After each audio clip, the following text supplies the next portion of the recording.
Good morning and welcome to our 14th session of Ilchot Shabbat. We are now in chapter 261 of shulhan-arukh or Haim, wrapping up the concept of Kabbalat Shabbat. In Saif Dalet, the shulhan-arukh mentions that saying Barichu before Arvit is the time where people accept Shabbat, and it says Ledidan have amirat mizmor shir leyom Shabbat ka'anyat Barichu. So the idea that the Barichu starts Shabbat was mentioned by the Gemara before people had the practice of saying Mizmor Shir Leyom Shabbat before Arvit of Shabbat.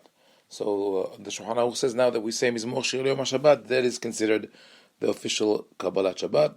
We could argue that today that we say Lechadodi, this is when the Shabbat starts as a default, meaning if one didn't plan anything different in mind, so that's the time when Shabbat starts automatically. But of course, if one needs for whatever reason to delay and use the extra time up until darkness, then he should have in mind not to start when we say Lachadodi.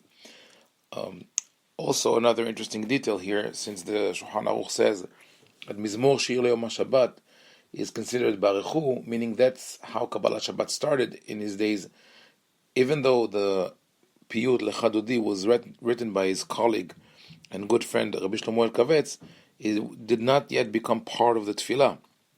So what people would do would say Mizmor Shir Leyom Shabbat.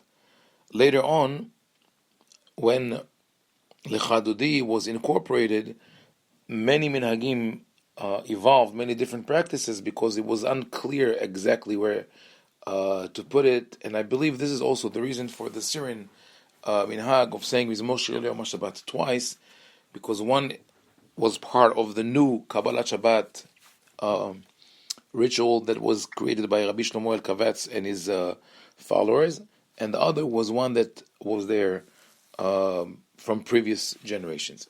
Okay, from that siman, from 261, we're going to chapter 266.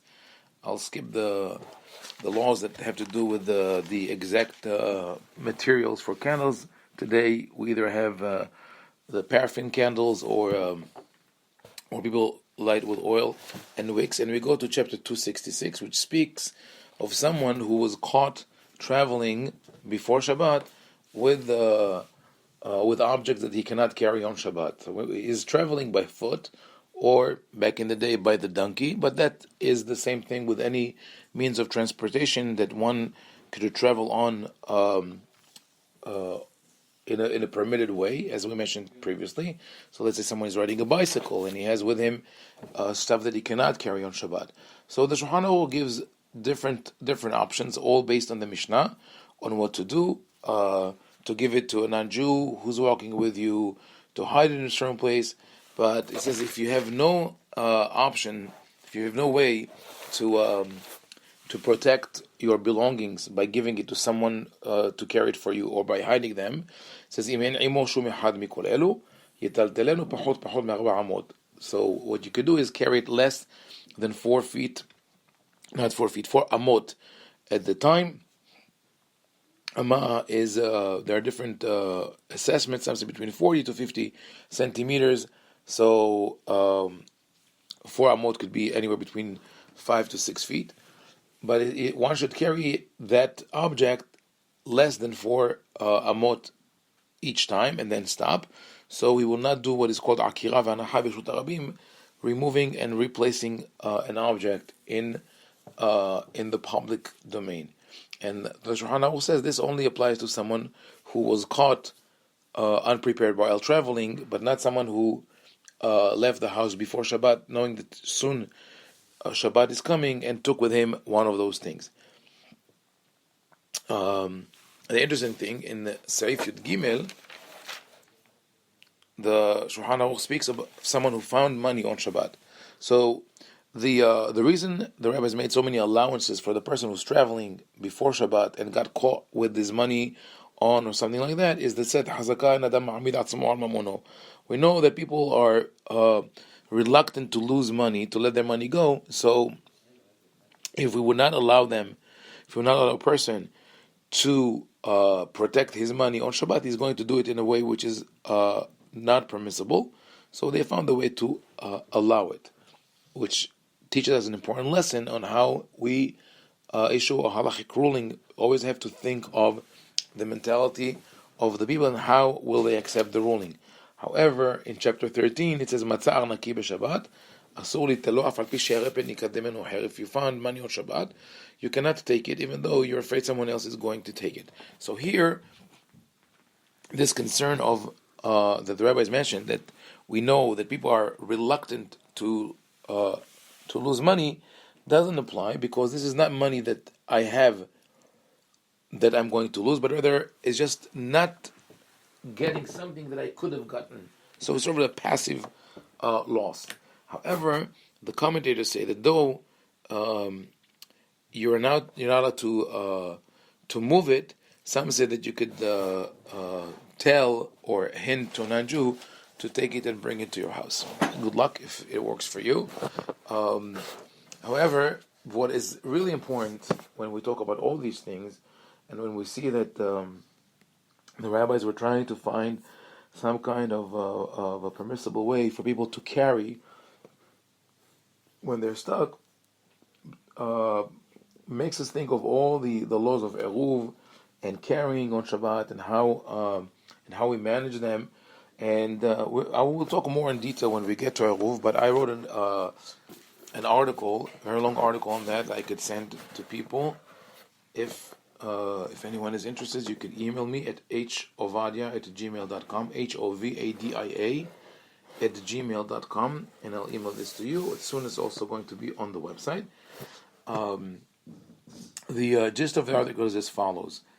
There were many different opinions that issued lenient halachic rulings regarding the eruv. Some said that if, for example, in order for a place to need an eruv to be called Reshut HaRabim, public domain, it has to have streets that go through the city from one side to another without any, without curves or without going up and down, no elevation along the way. There should be 600,000 pedestrian walking in the streets daily. There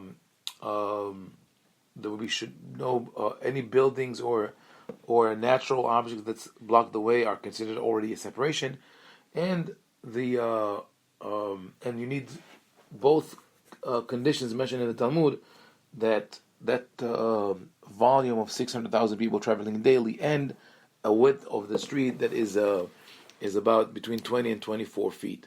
So when we combine all of these, it's very difficult to come to a place which is defined clearly as a Reshut HaRabim. Added to that is a statement in the Bet Yosef and other halachic works that en Reshut HaRabim b'Yameinu, and that it was a norm that has been set in place for a while now, that we don't have anymore that concept of Reshut HaRabim in modern days, as if to say that only applied at the time of the Gemara or earlier. So Rabbi Yosef Mesas, in a famous letter, not so famous, but let us say that it follows his more famous attitude towards halakha, always trying to find a solution for problems, that instead of forcing people to remain within the confinements of halakha as interpreted before, Rabbi Yosef Mesas said the following: the only reason that we need eruv, and the only place where it helps, is in a place called Carmelit, which is the buffer zone between Reshut HaRabim and Reshut HaYahid. So our whole working theory is based on the assumption that we have three different entities. One is the public domain, one is the private domain, and one is neither, and it's the buffer zone between them. So anywhere which is sort of a questionable status falls under this category, and there you could use an eruv that is made only of strings. If it's a full-fledged public domain that answers all the conditions that I mentioned before, you will need a real wall with the gates to make it secluded and Reshut HaYahid. Says Rabbi Yosef Mesas, he says, since there is a consensus among many poskim that en reshut harabim be'amenu. Today we don't have that concept called reshut harabim. Then there's only reshut hayahid. There's only private domain. And if that is so, there is no Carmelit either, because Carmelit was created by the rabbi as a buffer zone between the private property and the public property. So the conclusion is that there is really no need for an eruv. So communities that already have an eruv, and when it comes easily without great expense, wonderful, no problem.